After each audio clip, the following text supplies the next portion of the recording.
বেশি নাই পঙ্খিরাজে উঠেছেন ভাই? আমার একদম কান চল পেছে বিয়াদব। আমাদের একজন বেলায়েত ভাই আছে যিনি অলরাউন্ডার। না হাসে না হাসে না এটা বড় আল্লাহ, আপনি লাউ দিয়ে বৈরালি রান্না করতেছেন আর ওইটা আমি রান্না করি খড়ান। সাইজ ভালো আছে এগুলো। আপনি আমার ভাই। উত্তরের চর, বালির উপর কাশবন, রুক্ষ পরিবেশ, তার মধ্যে পলি পড়ে, লাঙ্গল চলে, বীজ পড়ে, ফসল হয়, বসতি গড়ে ওঠে। তারপর কোনো এক সময় নদী ভয়ঙ্কর হয়ে ওঠে, ভেঙে নিয়ে যায় সবকিছু, আবার নতুন করে জীবন শুরু করে চরের মানুষজন। হ্যাঁ, বলছি উত্তরের চরের কথা। উত্তরের চরের জীবনটাই এরকম, ধুধু বালির বুকে ফসল ফলায় ভিটেহীন নদী ভাঙা মানুষজন। এখানেই তাদের বসতি গড়ে ওঠে। আবার কোনো এক ভয়ঙ্কর নদী স্রোত ভেঙে নিয়ে যায় গোটা একটি চরকে, আবারও তাদের জীবন শুরু হয় অন্য কোথাও, অন্য কোনো চরে। বলেছেন মহসিনুল হাকিম ভাই। আসসালামু আলাইকুম, সবাইকে স্বাগত জানাই আরো একটি ভিডিওতে। মহসিন ভাইয়ের এবারের কুড়িগ্রাম সফরের পুরোটা সময়ই সাথে ছিলাম।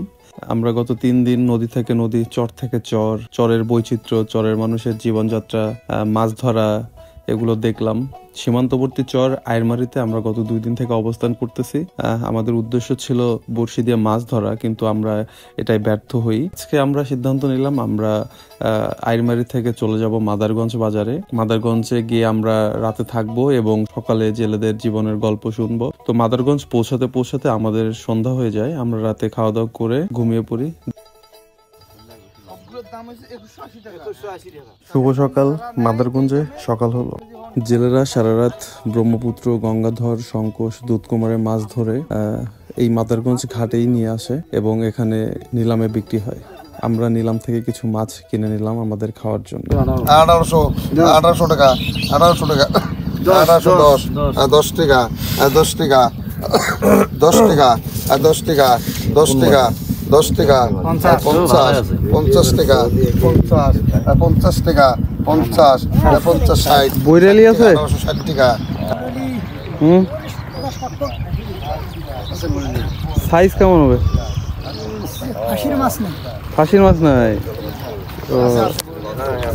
বৈরালি তো আছে কিন্তু সাইজ তো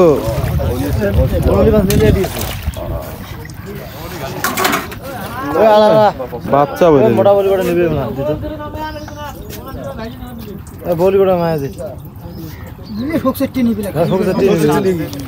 এই হাড়ির গুলা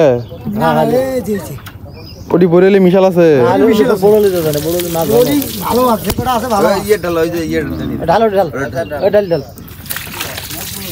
বাহ, সাইজ ভাই ভালো সাইজ। বৈরালি বৈরালি মিশাল আছে কিছু।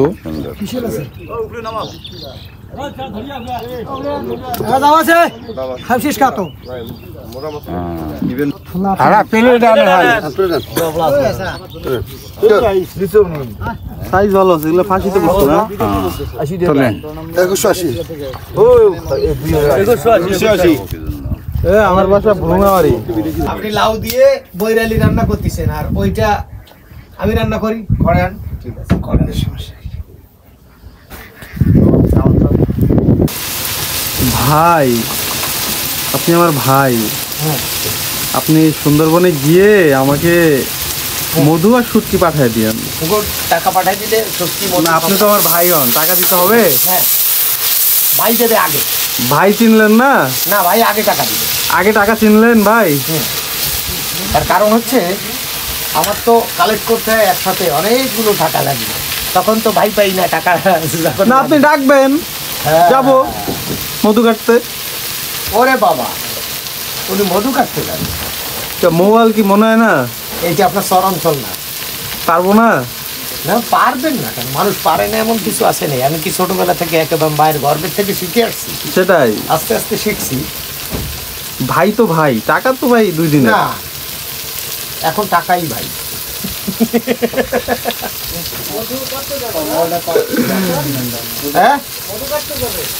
বিশাল এক ভাই সাজিছে। আমি ভাই বানাইলাম, বুঝছেন, যে আমাকে মধু আর শুটকি দিয়ে। ওই যে হাতি গুড়া গেল তল, পিঁপড়ে বলে কত জল। না, দক্ষিণবঙ্গের মানুষ খুব ভালো হয়, আমি জানতাম। মনটা অনেক উদার, অনেক উদার মন ভাই, সমুদ্রের মতো। হ্যাঁ, বিশাল। পাম দিয়া লাগবে না, উত্তরবঙ্গের লোক যে পাম জানে এটা আমি জানি। এটা নিঃসন্দেহ। শোনেন, উত্তরের মানুষ সাদা সিধা। এই দেখেন না, চরে আসছেন, বুঝতেছেন তো। আমরা রান্না করবো ঘাড়ুয়া মাছ, ঘাইরা মাছ। হ্যাঁ, আমাদের মেন শেফ হচ্ছে বেলায়েত সর্দার, বিশিষ্ট রান্না বিজ্ঞানী ফ্রম সুন্দরবন। আমাদের অঞ্চলের রান্না, আপনাদের মাছ একটু দেখেন তো, খাইয়ে একটু খারাপ বলবেন। হ্যাঁ, সুন্দর হয়েছে, খাইয়ে খারাপ বলতে হয়, তাহলে পরের বার ঠিক করে রান্না করতে। কাকা এই একটু টেস্ট করেন তো, দেখেন তো আপনাদের অঞ্চলের মাছ আমি রান্না করলাম। আমরা হচ্ছে লবণ পানির মাছ। হ্যাঁ, ঘাড়িয়া মাছ। ও আইডিও কপ দিছে, আইডিও দিছে। কাকা আমার কাছে অল্প লবণ কম। চামচের বাড়ি, চাবুকের বাড়ি, সবকিছুতেই ওস্তাদ আমাদের বেলায়েত ভাই। এটাই হচ্ছে বেলায়েত ভাইয়ের ট্যালেন্ট। উনি এমন কোনো কাজ নাই যেটা উনি পারেন না, এবং ওনার কাজের প্রতি যে কৌতূহল, এটার জন্যই উনি আসলে সব কাজই পারেন। উনি নিজে চালালেন, মহসিন ভাইকেও ঘোড়ার গাড়িতে উঠালেন, আমিও একটু ড্রোন উড়াইলাম, কিন্তু এর মধ্যেই ঘটে গেল এক লঙ্কা কাণ্ড। নদীতে পলি জমেছে, সেই পলিতে বোরো রোপণ করছিলেন আমাদের এক চাচা। তো আমরা দূর থেকে ড্রোন দিয়ে ওটার ভিডিও করতেছিলাম। তো এক পর্যায়ে দেখলাম ওই চাচা ড্রোন দেখে অনেক ভয় পেয়ে যাচ্ছে। আমরা তাৎক্ষণিক ড্রোন নিয়ে আসলাম এবং কাছে গিয়ে ওই চাচার ভয় ভাঙানোর চেষ্টা করলাম। আমি তাই কই যে আসছে ব্যাপার কি, আমার সামল বলি খালি খালি আমার ধরক বলে আসে, ব্যাপারটা কি? আমি কিন্তু এটা তাজ্য হয়ে গেছে, বুঝলেন নাই? আমি তো আসি, আরে ভাই, তারপর তো আমি এখান থেকে টানে গেলাম, যা খালি সোহান আল্লাহ কই, বুঝলেন নাই? বলে এটা বোধ হয় আমার তার এটা বোধ হয় আজরাইল, বুঝলেন নাই? সোহান আল্লাহ কই আর হাত বাড়াচ্ছি যে আসো। আচ্ছা, হ্যাঁ হ্যাঁ, ও ওইটা সিলিন্ডার করেননি, বলেছেন আসো, কি করবেন করো। তাহলে দৌড়ান কে? হ্যাঁ, যখন টালে গেলাম আমি মনে করলাম যে এখানে আমার ঘুরে আসছে, তা সরি ওই দিকে যাই, আবার ঘুরে আবার ওই দিকে গেল। তা আমি মনে করলাম আমার ধরার জন্য চাচ্ছে, পরে টালে যা সোহান আল্লাহ কই আর হাত বাড়াইলাম, আসো। ওই তো সারেন্ডার করলে। মিজওয়ার কাকা বুঝছেন, ভালো মানুষ, ভালো মানুষ। ঠিক আছে, আপনার শালা আছে ওই পার? হ্যাঁ, বাদল।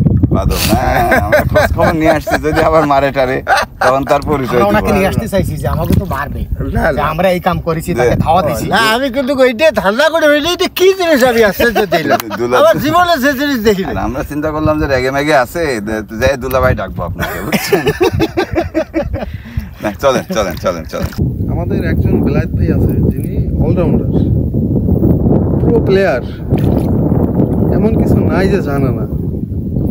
না জানি, না জানলেও জানার চেষ্টা করি, যেটা জানি এরকম আগ্রহ তো ভাই সবার মাঝে থাকে না, না, তাই না? তো সেক্ষেত্রে তো আপনি অলরাউন্ডারই। জানার এই লোক ধান গাড়িছে না, ফলন ভালো হবে ইনশাল্লাহ। দেখেন, লোকের হাতে তো জাদু আছে, ম্যাজিশিয়ান, তাই না ভাই? আচ্ছা, কয়দিন পরে ধান কাটবেন? 6 মাস, চৈত মাস, কেবল চলে কি হেমন্ত চলতেছে, কাতি মাস চলতেছে। ঠিক আছে, দাওয়াত দিয়ে লিয়ে আসবো নি ভাই।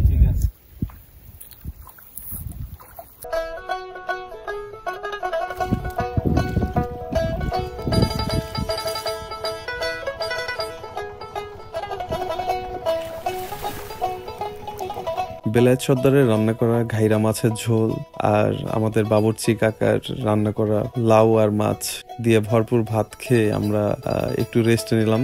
তারপর গেলাম পাশের আরো একটি চরে, প্রায় 1 কিলোমিটার হেঁটে। ওখানে বিশাল একটি চারণভূমি রয়েছে।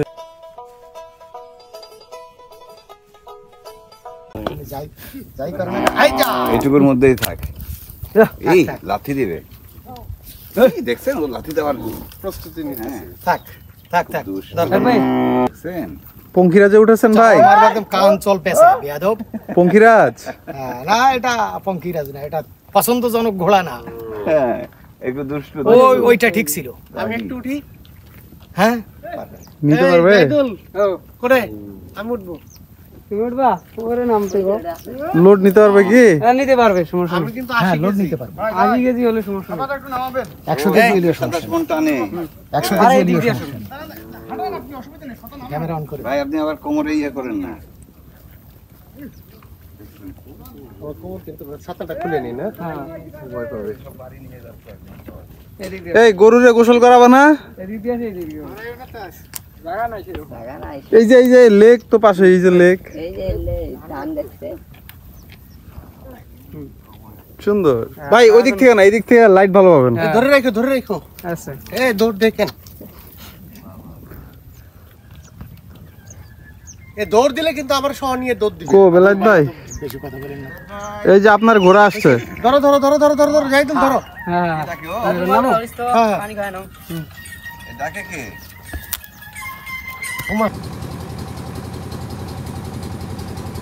1 ঘন্টা পর আমরা নৌকায় ফিরে আসলাম। আমাদের এবারের গন্তব্য হলো প্রথম আলোর চর।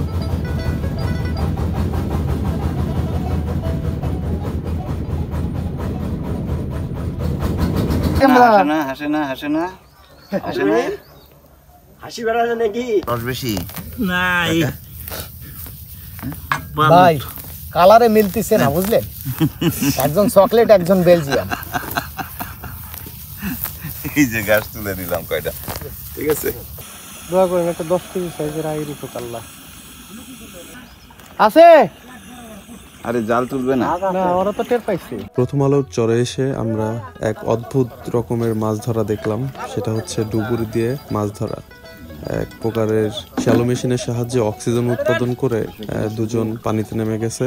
সিস্টেমটা আমি ওভাবে জানি না, কিন্তু যেটা বুঝলাম যে প্রায় 1-1.5 ঘন্টা পানির নিচে থেকে মাছ ধরে নিয়ে আসে। বল এটাই বড় সবচেয়ে।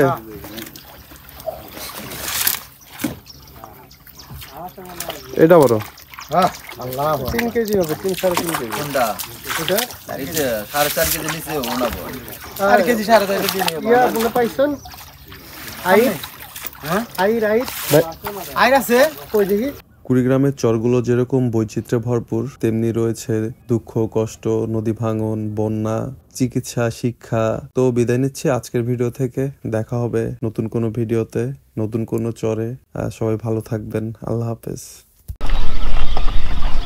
হাত কেমন হলো আজকে? ভালো।